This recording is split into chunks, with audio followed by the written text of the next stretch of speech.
Assalamualaikum warahmatullahi wabarakatuh. Perkenalkan saya Nisa Faira Rahman dari MJ205 Statistik Ekonomi dan Bisnis 1.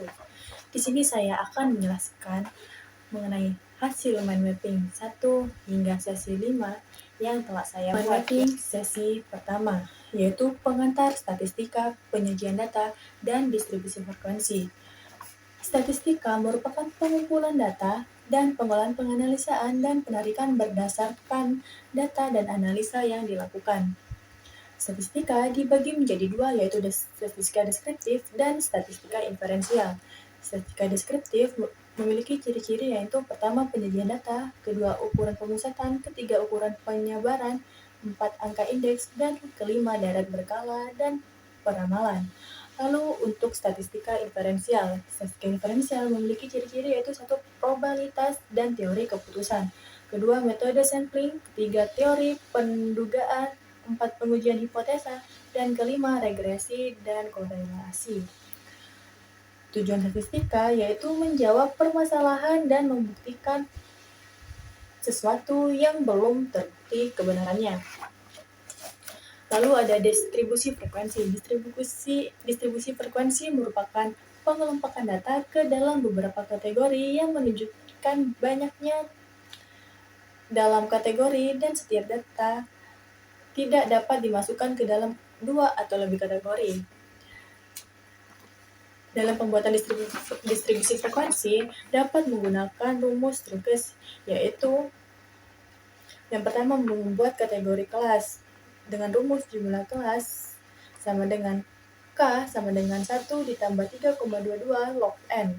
Lalu untuk membuat interval kelas yaitu dengan rumus interval kelas sama dengan nilai tertinggi dikurangi nilai terendah dibagi dengan jumlah kelas. Mind mapping sesi kedua, ukuran pemusatan, di mana ukuran pemusatan ini terdiri mean, median, dan modus. Untuk mean dalam populasi memiliki rumus data tunggal yaitu mean sama dengan X1 ditambah X2 ditambah Xn dibagi N. Jika untuk data kelompok yaitu mean sama dengan jumlah X1 dikali X1 per N. Dan untuk data sampel yaitu jika data tunggal dengan rumus mean sama dengan X1 ditambah X2 ditambah Xn dibagi M. Jika untuk data kelompok yaitu mean sama dengan jumlah F1 dikali X1 dibagi N.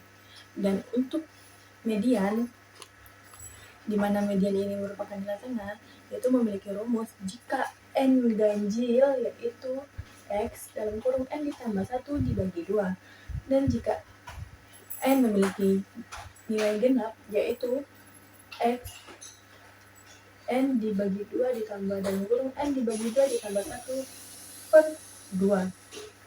Dan kelompok yaitu median sama dengan tepi bawah ditambah dalam kurung 1 per 2 N dikurangi FK per F0 dikali C.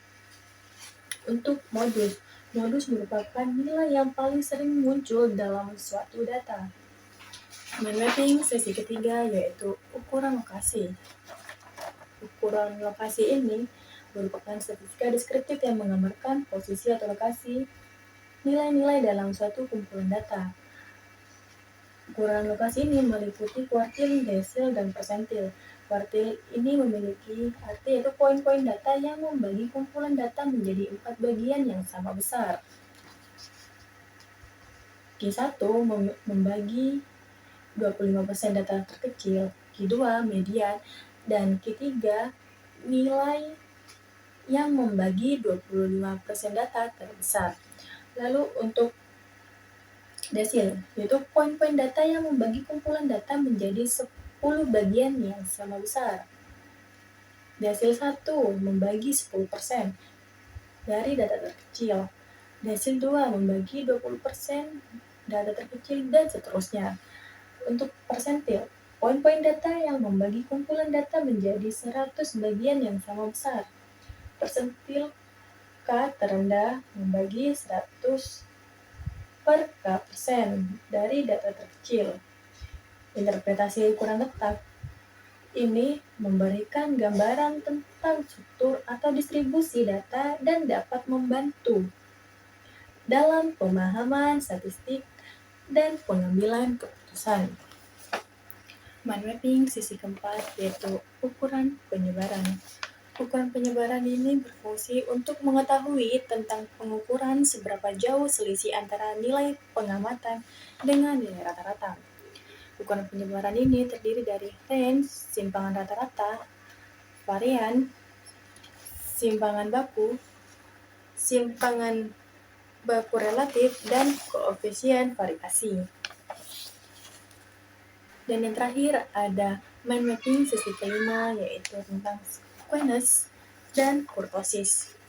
Squamous ini yaitu kemiringan distribusi yang menunjukkan asimetri atau derajat ketidakseimbangan distribusi data di sekitar nilai rata-rata.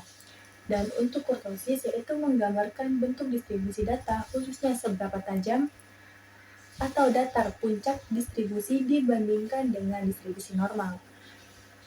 Squamous ini memiliki beberapa jenis, yaitu squamous positif, di mana distribusi miring ke kanan, dan ekor distribusi lebih panjang di sisi kanan. Sebagian besar data memiliki nilai lebih kecil dari rata-rata, tetapi ada nilai ekstrem di sebelah kanan.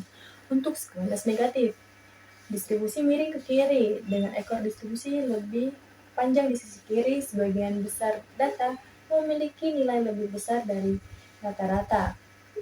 Dan distribusi simetris. Di sini tidak ada squamous, namun rata-rata, median, modus berada pada titik yang sama. Lalu jenis-jenis dari kurtosis.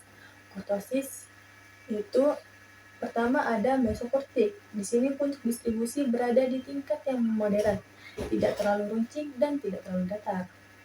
Lalu ada leptokortik. Puncak distribusi lebih runcing daripada distribusi normal. Sebagian besar data terkonsentrasi di sekitar mean, tetapi data di ekor lebih banyak daripada distribusi normal. Terakhir ada platykortik. Di sini puncak distribusi lebih landai, distribusi lebih rata, sebaran data lebih terbesar dan tidak banyak data yang terkonsentrasi di sekitar mean.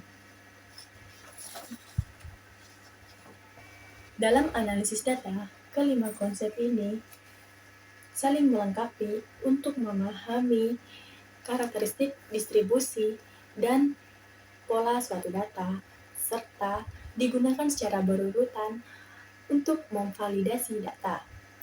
Sekian presentasi dari saya akhiri. Wassalamualaikum warahmatullahi wabarakatuh.